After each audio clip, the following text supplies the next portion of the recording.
Welcome to my channel. লাউ চিংড়ি তো অনেকভাবেই করা হয়, তার একটি পদ্ধতি নিয়ে আমি পারমিতা আজকে হাজির হয়ে গেছি। প্রথমে চিংড়ি মাছগুলো ভালো করে পরিষ্কার করে লবণ হলুদ মাখিয়ে নিচ্ছি। চামচ বা খুব সরু ছুরির মাথা দিয়ে চিংড়ির পিঠের ওপরের কালো নোংরাটি ফেলতে ভুলবেন না কিন্তু। এবার কড়াইতে তেল দিয়ে আঁচটা বাড়িয়ে নিচ্ছি আর তেল গরমের অপেক্ষায় রয়েছি।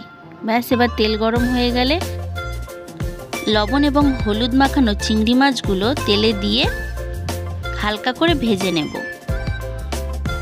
চিংড়িগুলো খুব বেশি ভাজলে কিন্তু সেগুলো শক্ত হয়ে যাবে, তাই হালকা করে ভেজেই আমি তুলে নিচ্ছি বাটিতে। কড়াইতে সামান্যই তেল আছে, আমি আর ফেললাম না, তাতে সামান্য একটু জল দিয়ে দিলাম। আর জলের ভেতরে দিয়ে দেবো কেটে রাখা লাউ, আলু এবং কাঁচা লঙ্কা। সামান্যই জল দেবেন অবশ্যই, কেননা লাউয়ের থেকে কিন্তু জল উঠবে। অল্প একটু নাড়াচাড়া করে ঢাকনা দিয়ে ঢাকা দিয়ে দেবো। অবশ্যই নুন দিয়ে দিচ্ছি, নুন দিলে জলটা আরও তাড়াতাড়ি উঠবে।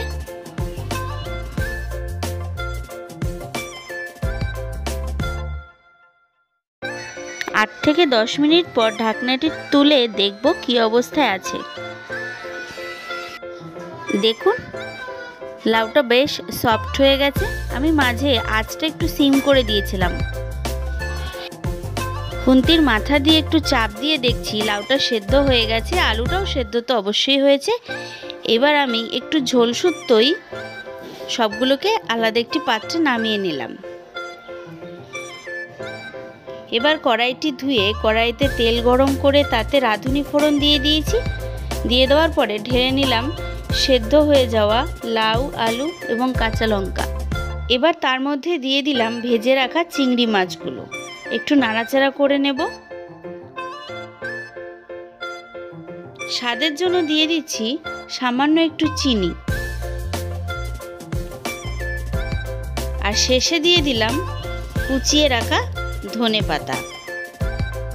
অবশ্যই তাতে স্মেলটাও খুব ভালো আসবে। আর চিংড়ি মাছে রাঁধুনি ফোড়ন, তার মানে ব্যাপারটা বেশ জমেই যাবে। গ্যাসের আঁচটা বন্ধ করে দিলাম। আমার চিংড়ি মাছ দিয়ে লাউয়ের এই সহজ রেসিপিটি কমপ্লিট। এখন শুধু সার্ভ করার পালা। আপনারাও বাড়িতে বানিয়ে দেখবেন।